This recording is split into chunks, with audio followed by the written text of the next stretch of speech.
Olá, pessoal! Hoje eu tenho uma história muito boa para compartilhar com você. Espero que você goste, fique atento, porque vai falar muito ao teu coração, falou também ao meu. É uma história um pouco longa, mas eu acho que vale muito a pena a gente se atentar. Ela é cheia de detalhes e eu vou tentar passar esses detalhes para vocês, tá bom? Eu fui fazendo algumas anotações que eu acho que faz muito sentido a gente entender mais profundamente essa passagem, que está no livro de Josué, capítulo 2, a partir do verso 1. Diz assim: o título da minha Bíblia é Raabe e os espiões. Então Josué, filho de Num, enviou secretamente de Sitim 2 espiões e lhe disse: vão examinar a terra, especialmente Jericó. Eles foram e entraram na casa de uma prostituta chamada Raabe e ali passaram a noite. Todavia, o rei de Jericó foi avisado: alguns israelitas vieram aqui esta noite para inspecionar a terra. Diante disso, o rei de Jericó enviou esta mensagem a Raabe: mande embora os homens que entraram em sua casa, pois vieram espionar a terra toda. Mas a mulher que tinha escondido os 2 homens respondeu: é verdade que os homens vieram a mim, mas eu não sabia de onde tinham vindo. Ao anoitecer, na hora de fechar a porta da cidade, eles partiram. Não sei por onde foram. Corram atrás deles, talvez os alcancem. Ela, porém, os tinha levado para o terraço e os tinha escondido sob os talos de linho que havia arrumado lá. Os perseguidores partiram atrás deles pelo caminho que vai para o lugar de passagem do Jordão. E logo que saíram, a porta foi trancada. Vou ler até o versículo 7, porque eu quero contar para vocês algumas anotações que eu fiz. Raabe, como a palavra diz, era uma prostituta de Jericó, uma prostituta rejeitada. Ela era serva da deusa Astarote, que era considerada a deusa da lua, e era também cônjuge do deus Baal, que era o deus do sol. Essa é a mulher que nós estamos falando, ok?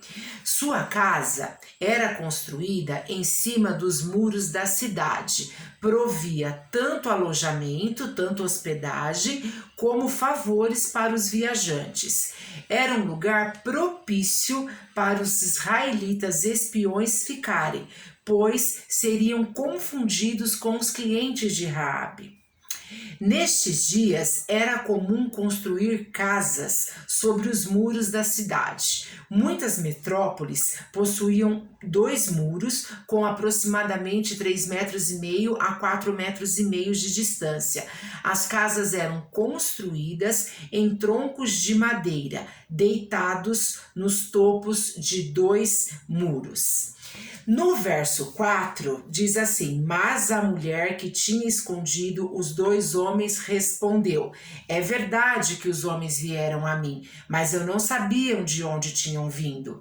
Então ela estava mentindo. Ao anoitecer, na hora de fechar a porta da cidade, eles partiram. Ou seja, não era verdade. Mas Raabe mentiu porque ela estava com medo. Vamos agora para o verso 8. Antes de os espiões se deitarem, Raabe subiu ao telhado e lhes disse: sei que o Senhor lhes deu esta terra. Vocês nos causaram um medo terrível e todos os habitantes dessa terra estão apavorados por causa de vocês, pois temos ouvido como o Senhor secou as águas do Mar Vermelho perante vocês quando saíram do Egito, e o que vocês fizeram a leste do Jordão com Seom e Og, os 2 reis amorreus que vocês aniquilaram. Quando soubemos disso, o povo desanimou-se completamente, e por causa de vocês todos perderam a coragem. Olha só, aqui Raabe, ela estava conversando com os espias sobre o terror que todos estavam, pelo que já tinham ouvido falar do que o Deus, o Todo-Poderoso, estava promovendo, que ele já tinha feito, que ele já tinha fechado o Mar Vermelho. Então, que ele já tinha secado, o Mar Vermelho. Então, as pessoas de toda a terra estavam assim aterrorizados com o poder de Deus. E olha só o que ela relata no verso 11. Quando soubemos disso, o povo desanimou-se completamente e por causa de vocês todos perderam a coragem. Pois o Senhor, o seu Deus, é Deus em cima nos céus e embaixo na terra. Jurem-me pelo Senhor que, assim como eu fui bondosa com vocês, porque ela havia escondido eles, né? Vocês também serão bondosos com a minha família. Aqui Raabe, ela estava suplicando, implorando por misericórdia. Veja o verso, continuando o finalzinho do 12. Dei-me um sinal seguro de que pouparão a vida de meu pai e de minha mãe, de meus irmãos e de minhas irmãs, e de tudo o que lhes pertencem. Livrem-nos da morte. Ela estava com medo, ela estava com muito medo do que podia sobrevir sobre ela e a família. A nossa vida pela de vocês, os homens lhe garantiram. Se você não contar o que estamos fazendo, nós a trataremos com bondade e fidelidade quando o Senhor nos der a terra. Verso 15. Então Raabe os ajudou a descer pela janela com uma corda, pois a casa em que ela morava fazia parte do muro da cidade, e lhes disse: vão para aquela montanha para que os perseguidores não os encontrem. Escondam-se lá por 3 dias, até que eles voltem, depois poderão seguir o seu caminho. Os homens lhe disseram: estaremos livres do juramento que você nos levou a fazer, se, quando entrarmos na terra, você não tiver amarrado este cordão vermelho na janela pela qual nos ajudou a descer, e se não tiver trazido para a sua casa o seu pai e a sua mãe, os seus irmãos e toda a sua família. Qualquer pessoa que sair da casa será responsável por sua morte. Nós seremos inocentes, mas seremos responsáveis pela morte de quem estiver na casa com você, caso alguém toque nesta pessoa.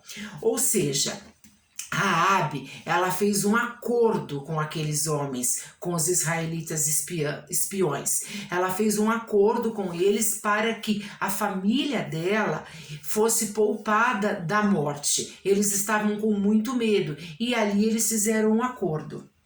Olha só. Raabe sugere um acordo e os homens aceitam o acordo e garantem a vida dela e a vida dos familiares dela. E aí é citado sobre um cordão vermelho. Aqui na minha tradução não fala, mas em outras traduções vão falar sobre um cordão de fio de escarlate, que era esse cordão vermelho, que era como se fosse uma bandeira, que era o sinal de que ela e os espiões haviam feito esse acordo.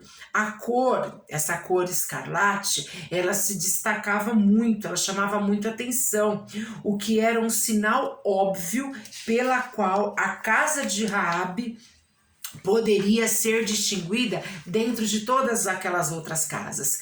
Era o sinal de salvação para ela e para sua família.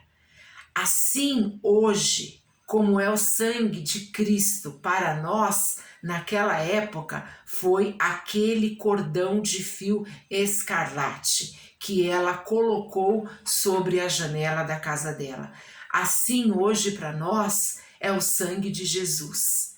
Aquilo que impediu, que deu segurança, que trouxe proteção para a família de Raabe, hoje nos nossos dias é o sangue de Cristo.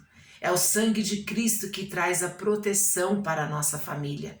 Essa mulher era uma prostituta, mas ela teve medo e pela atitude dela, ela foi merecida. O Senhor mereceu, o Senhor favoreceu a vida de Raabe e dos familiares dela por conta do posicionamento dela. Ela não merecia, mas pela atitude dela, mesmo ela tendo mentido, o Senhor olhou para o coração dela, olhou para a atitude dela, olhou para aquilo que estava dentro do coração de Raabe. O Senhor, Ele nos sonda. Ele sonda o mais profundo dos nossos corações e Ele sabe o que se passa. Muitas vezes nós vivemos uma vida de pecado. O nosso Deus, o nosso Pai, foi o mesmo Deus de Raabe, Ele não ama o nosso pecado, mas Ele nos ama.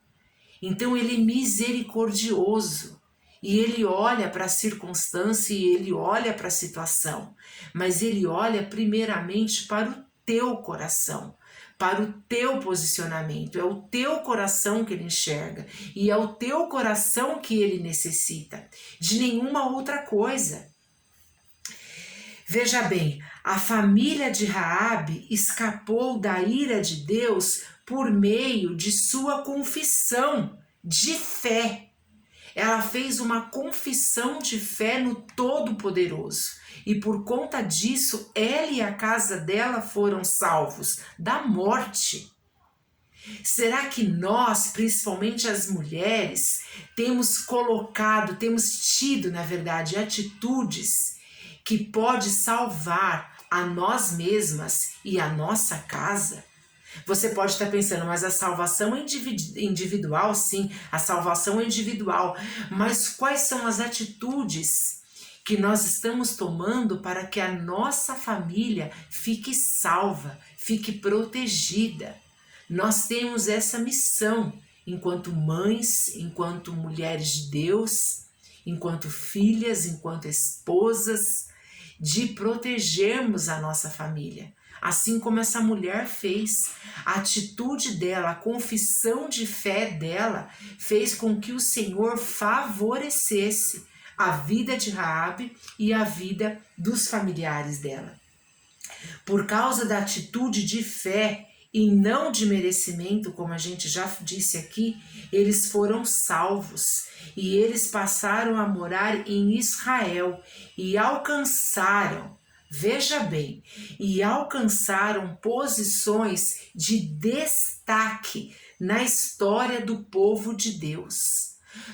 Aqui nós estamos lendo uma história no Antigo Testamento, no livro de Josué. Só que quando você vai para o Novo Testamento, tem algumas citações lá dessa prostituta. Eu vou ler um para você, que está em Hebreus 11, capítulo 11, verso 31, que diz assim: pela fé, em Hebreus, veja bem, pela fé, a prostituta Raabe, por ter acolhido os espiões, não foi morta com os que haviam sido desobedientes.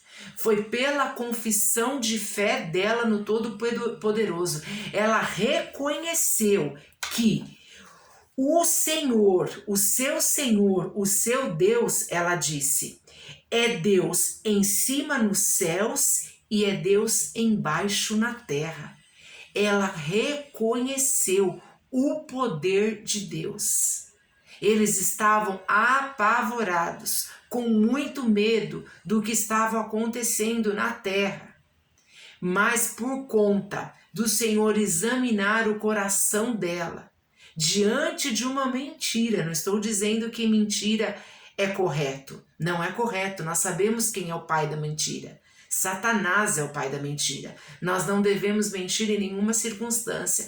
Mas nessa situação especificamente que nós não devemos avaliar isso, porque o Senhor, ele tem a maneira de trabalhar em cada vida, não é verdade? Como ele teve uma maneira de trabalhar na minha, ele tem na tua. E assim é para cada um. E nós, quem somos nós para julgarmos a forma que o Senhor, o Todo-Poderoso, trabalha? Ele é Deus. Ele é Deus.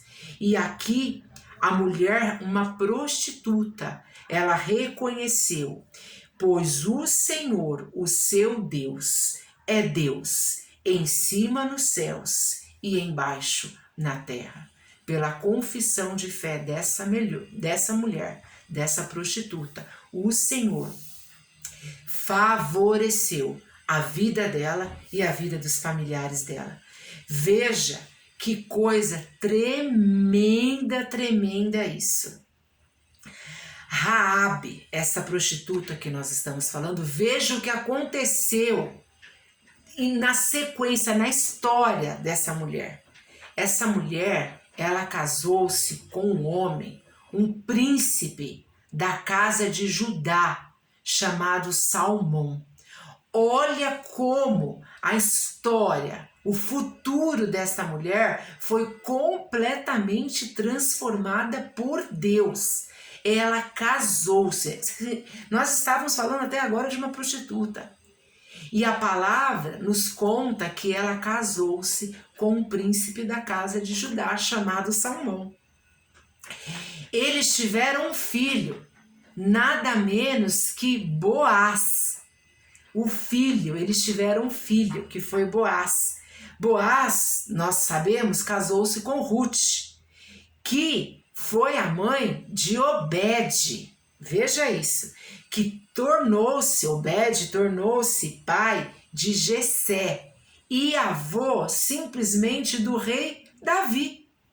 Davi, depois vem toda a genealogia de Davi até chegar em José e Maria, que foram os pais de Jesus. Veja que coisa tremenda, que coisa gloriosa, o que o nosso Deus faz através de uma confissão de fé, através daquilo que ele enxerga dentro dos nossos corações. Então você pode até estar vivendo hoje dentro de um pecado, estar lutando para ser livre deste pecado, e você tem realmente que se esforçar para isso e deixar isso definitivamente no teu passado, para você poder viver uma nova vida, para você ser uma nova criatura.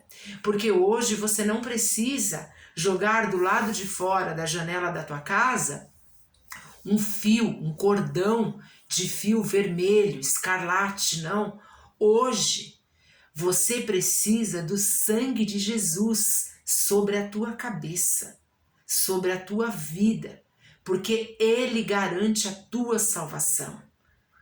Através do nosso posicionamento, Deus pode favorecer os nossos familiares, mesmo que algum deles ou todos eles, não sei, não estejam na presença do Senhor ou não conheça às vezes o poder que tem o nosso Deus. Mas através do sangue de Jesus que está sobre você, através da sua posição, da tua obediência, da tua entrega a Deus, o Senhor, ele pode mudar a tua história e mudar a história da tua descendência, assim como ele fez com Raabe. Olha, se nós pegarmos toda a genealogia dessa mulher que é citada no capítulo 2 de Josué, a gente vai chegar simplesmente no rei Davi, a gente vai chegar em José e Maria e vamos chegar em Jesus Cristo. Ou seja, Deus, somente Deus conhece o teu futuro. Só Ele sabe o teu amanhã. Nós não temos nenhum poder, nenhum poder sobre o nosso amanhã. Na verdade, o nosso amanhã não existe para nós, não é mesmo? Nós não sabemos, só quem sabe é o Senhor.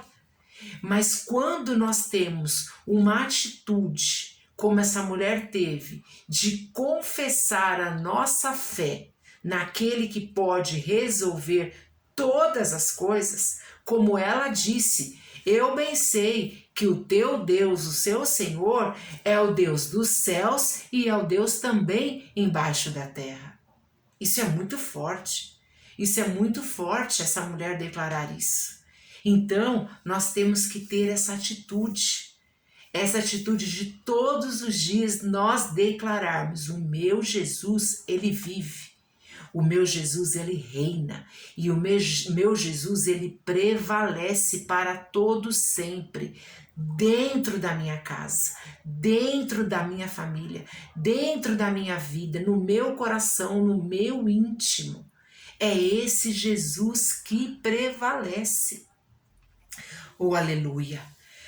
Amados, quando as estruturas deste mundo que nós vivemos começarem a ruir sob o juízo de Deus, porque nós já estamos vendo isso, aqueles que tiverem o sinal do sangue de Jesus e dentro do projeto de Deus, vou repetir, aqueles que tiverem o sinal do sangue de Jesus e o projeto de Deus, viverem o projeto de Deus, aquilo que Deus tem para a tua vida, serão poupados de todos os males. Aqui a Bíblia é claríssima para nós, claríssima, nesse texto de Raabe e dos espiões. Nós entendemos aqui o poder que há quando nós confessamos a nossa fé.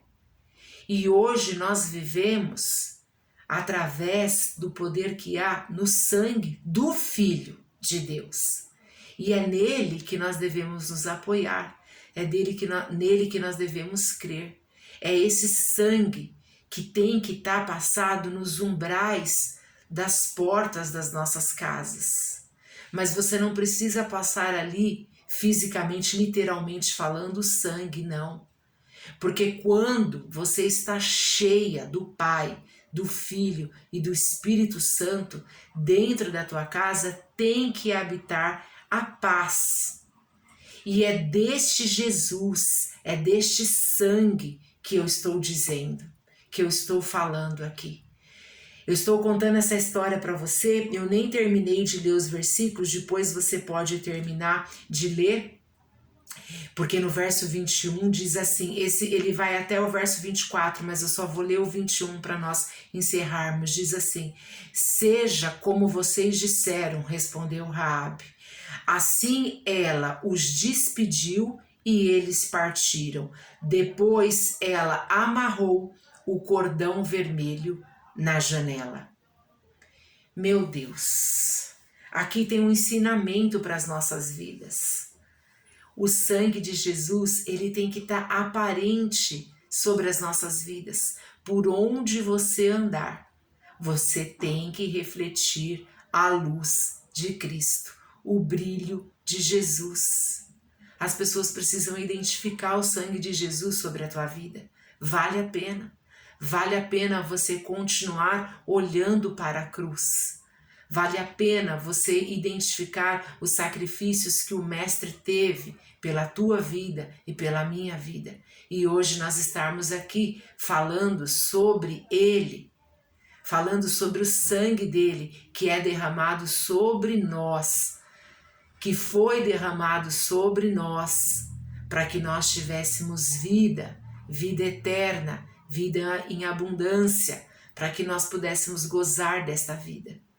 Então, que esse exemplo desta mulher que implorou por misericórdia por aqueles homens, para que salvassem, para que protegessem, que não matassem, né, os familiares dela, para que eles fossem poupados. esse mesmo Deus que reconheceu a fé dessa mulher é o mesmo Deus de hoje. Ele não mudou, ele continua o mesmo Deus. E ainda temos o Filho dele ao nosso dispor, que intercede por nós ao lado do Pai. E que nesta hora eu creio que qualquer circunstância, qualquer situação que você, qualquer causa que você colocar diante do Pai, através do Filho, você vai alcançar. Através da sua obediência, da tua fé, da tua confissão de fé no Filho dele. Amém? Deus te abençoe, Deus te alcance, Deus te guarde, que essa palavra possa ainda, por vários dias, florescer dentro de você, incomodar o teu espírito, para que você tenha desejo de mergulhar nas Escrituras e conhecer todas as revelações maravilhosas que o Todo-Poderoso tem para nós. Amém? Um beijo e fique na paz do Senhor Jesus.